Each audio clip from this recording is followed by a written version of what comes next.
नमस्कार दोस्तों, कैसे हैं आप सभी लोग। शम बहुत अच्छे होंगे। चलिए, आने वाले कुछ समूह में फरवरी माह में समूह 1 व उप समूह 2 की व्यापम द्वारा भर्ती की जा रही है। इसमें एक पद है मेडिकल सोशल वर्कर की तैयारी के लिए। काफ़ी हमारे स्टूडेंट छात्र काफ़ी चिंतित हैं कि हमारा जो दूसरा सब्जेक्ट है समाजशास्त्र, उसकी हम किस प्रकार से तैयारी करें।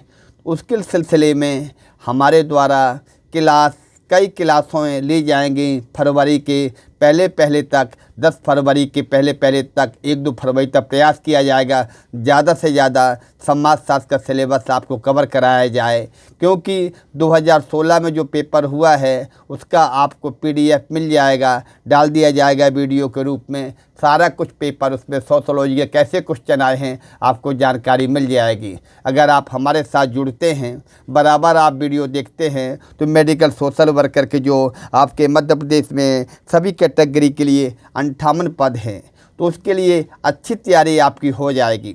फर्स्ट पेपर आप संभाले रखिएगा। उसमें आपको फर्स्ट पेपर में GS पढ़ना है, रीजनिंग पढ़ना है, हिंदी पढ़ना है, अंग्रेजी है, गणित है, आपका इस तरीके से विज्ञान है, कंप्यूटर है। इन सब चीज़ों को आप थोड़ा सा देखते जाइएगा। समय कम है, कमी सबके लिए है। 1 माह का समय बचा हुआ है।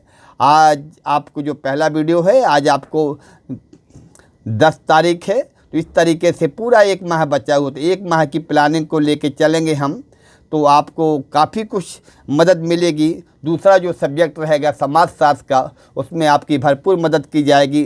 सारे वीडियो को आप बारी से देखेंगे। पूरा हम प्रयास करेंगे कि आपको सफलता मिले।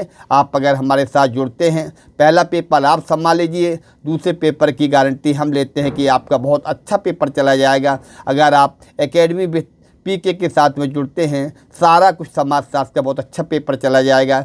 आइए सबसे पहले बात करते हैं पहली क्लास है, जो प्रथम क्लास है, इसके बारे में बात करते हैं।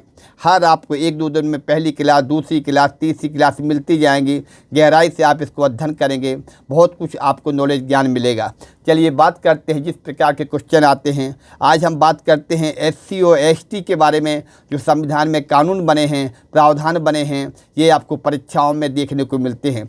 चलिए बात करते हैं शेड्यूल कास्ट के बारे में। SC के बारे में डॉक्टर KN शर्मा का एक कोटेशन कभी कभी आ जाता है कि अस्पृश्य जातियां वे हैं जिनके स्पर्श से एक व्यक्ति अपवित्र हो जाए और उसे पवित्र होने के लिए कुछ कृत्य करने पड़े। अगर ऐसा कोटेशन आ जाता है कि किसने कहा है कि अस्पृश्य जातियां वे हैं जिनके स्पर्श से एक व्यक्ति अपवित्र हो जाए और उसे पवित्र होने के लिए कुछ कृत्य करने पड़े, तो आप क्या लिखेंगे? डॉक्टर KN शर्मा का कोटेशन है। फिर आती है कि भाई SC की जो सामाजिक समस्याएं हैं, कौन कौन सी सामाजिक समस्याएं को झेलना पड़ती हैं। तो जो SC के व्यक्ति होते हैं उनको धार्मिक समस्याओं का सामना करना पड़ता है। धार्मिक समस्याएं में आती हैं जैसे मंदिर में प्रवेश करने पर उन्हें रोक लगाया जाता है, पवित्र स्थानों पर जाने पर उन्हें रोक लगाया जाता है, धार्मिक सुख सुविधाओं से वंचित किया जाता है, धार्मिक संस्कारों के संपादन पर प्रतिबंध लगाया जाता है।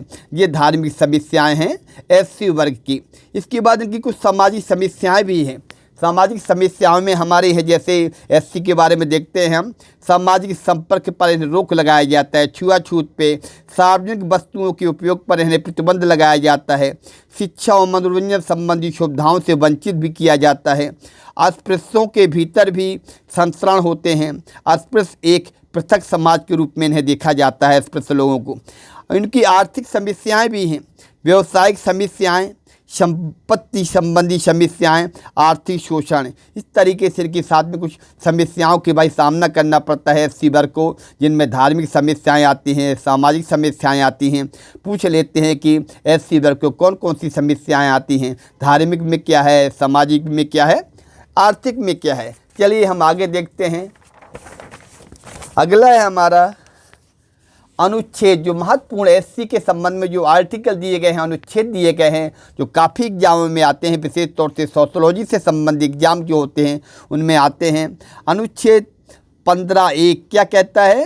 राज्य किसी भी व्यक्ति को धर्म, मूल वंश, जाति, लिंग, जन्म स्थान के आधार पर कोई प्रतिबंध नहीं लगाएगा, भेद नहीं किया जाएगा। किसके आधार पे?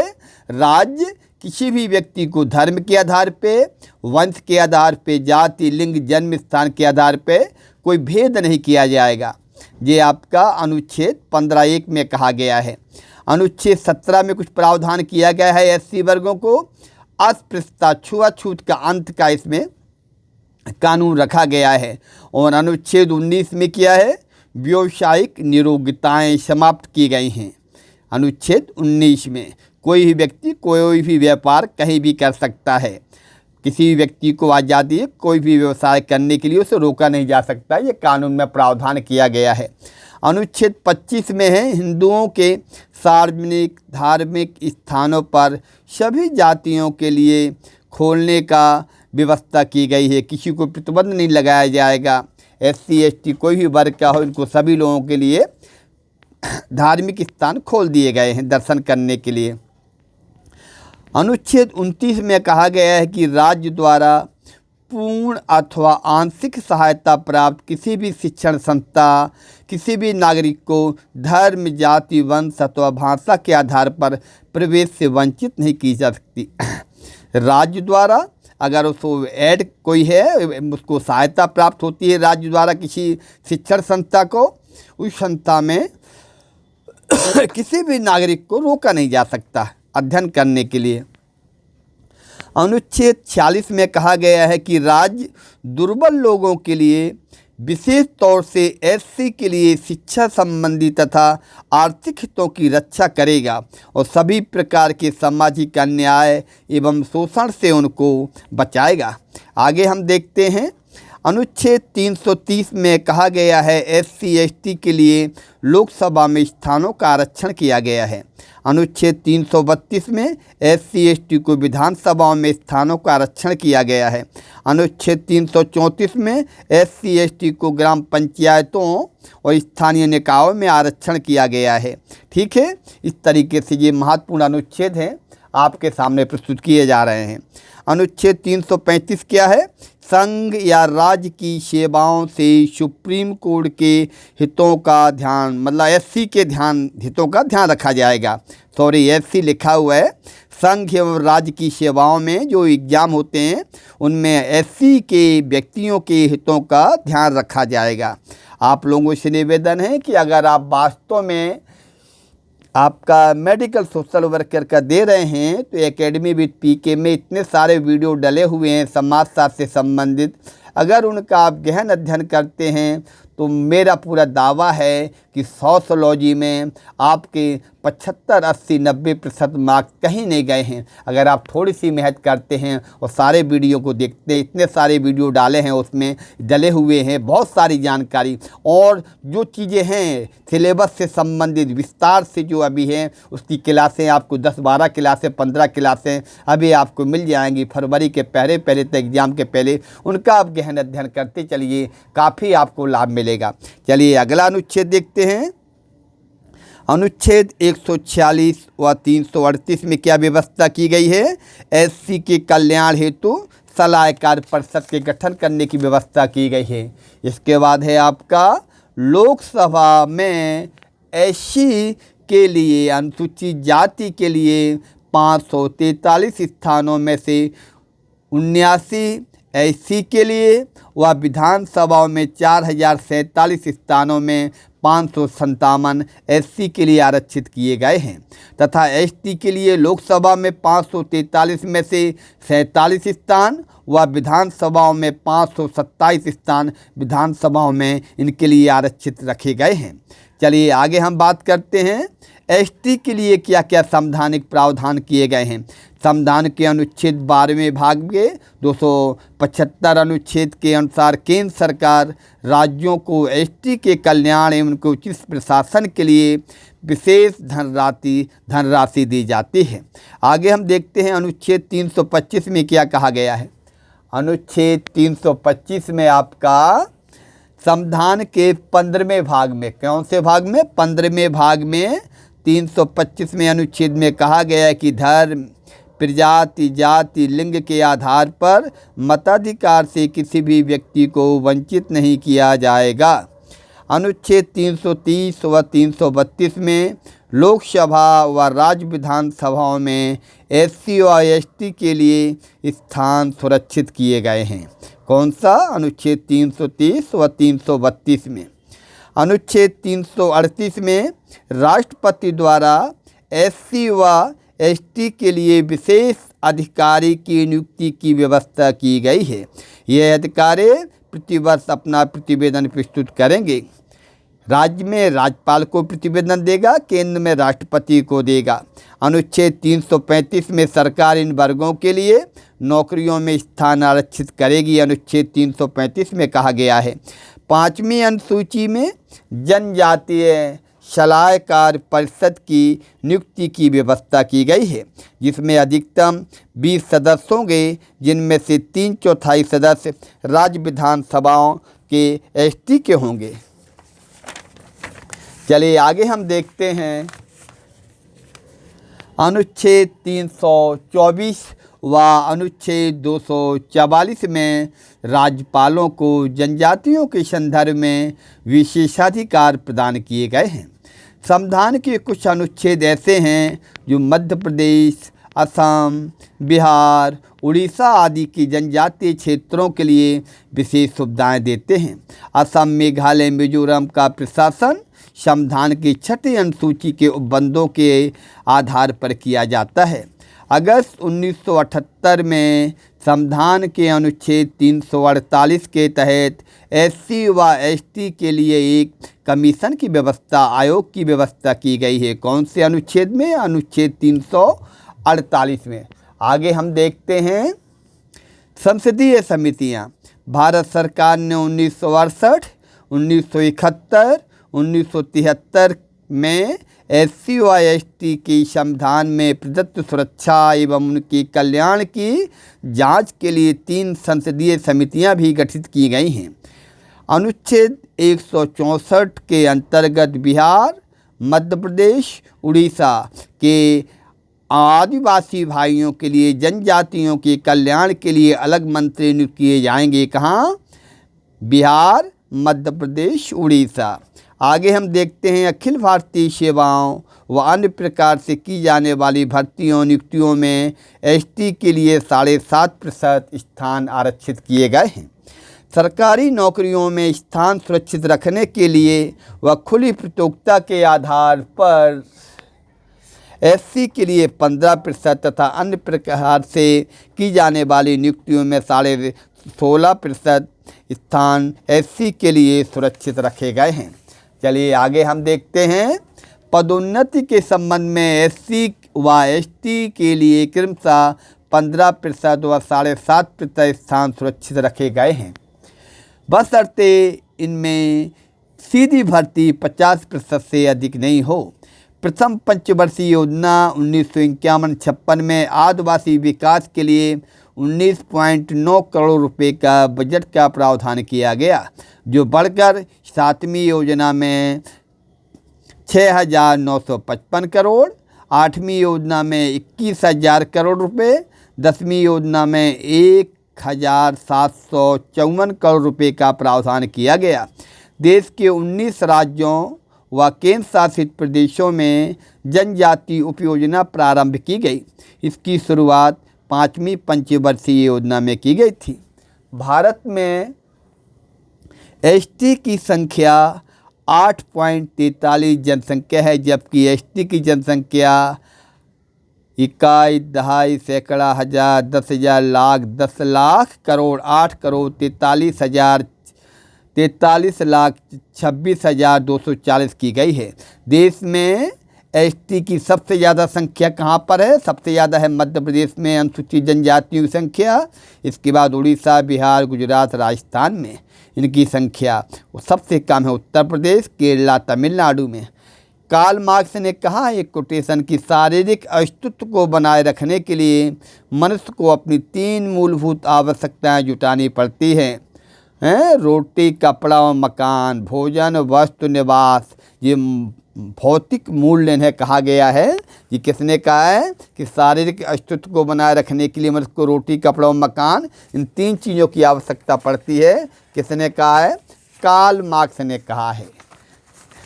चलिए आगे देखते हैं दोस्तों। 2001 के आंकड़े हैं, हम आपको 2011 के आंकड़े भी आपको बताएंगे, उनसे आप कंपेयर कर लेंगे। चलिए 2001 की देख लीजिए, फिर 2011 के भी आगे हम आंकड़े बताएंगे।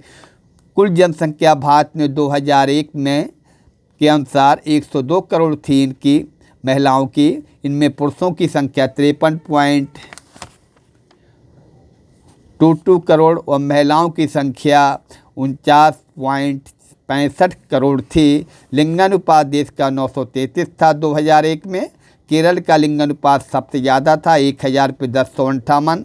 देश में साक्षरता थी 64.8%, पुरुष साक्षरता 75.30, महिला साक्षरता 53.7। ये मित्रों 2001 के आंकड़े हैं। 2011 के आंकड़े हम आपको और बताएंगे। ये छोटा सा पार्ट बीच में दिया हुआ था। आगे हम देखते हैं राष्ट्रीय महिला आयोग की स्थापना कब की गई थी। राष्ट्रीय महिला आयोग की स्थापना जनवरी 1972 में की गई थी। कब? जनवरी 1972 में। 2 अक्टूबर 1993 से देश में महिला समृद्धि योजना प्रारंभ की गई। महिला समृद्धि योजना कब की गई? 2 अक्टूबर 1993 से। 1953 में सरकार ने केंद्रीय समाज कल्याण बोर्ड की स्थापना की। कब की? 1953 में। किसकी स्थापना? केंद्रीय समाज कल्याण बोर्ड की स्थापना की सरकार ने।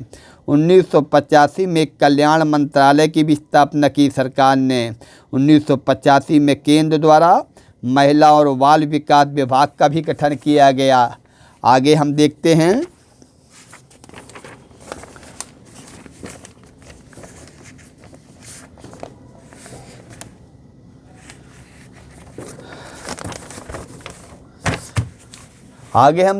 इसमें कुछ चीज़ें निकल के आती हैं। भ्रष्टाचार के मामले कुछ कोटेशन हैं। एक कहावत है, भ्रष्टाचार ऊपर से और क्रांति नीचे से प्रारंभ होती है। भ्रष्टाचार कहाँ से होता है? ऊपर से, और क्रांति नीचे से प्रारंभ होती है। काला धन वह पैसा है जिस पर कर नहीं दिया जाता, ब्लैक मनी जिसे कहते हैं। विद्वानों का कहना है कि देश का 26% काला धन है, जबकि अमेरिका में 8% ही काला धन है।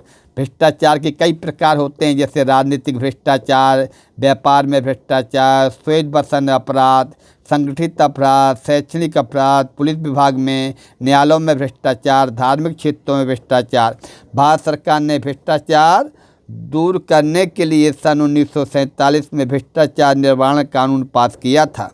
भ्रष्टाचार अधिनियम कार्यान्वित संबंध में आवश्यक सुझाव देने के लिए 1949 में टेकचंद समिति की स्थापना की गई। याद आता है टेकचंद समिति की स्थापना काय के लिए?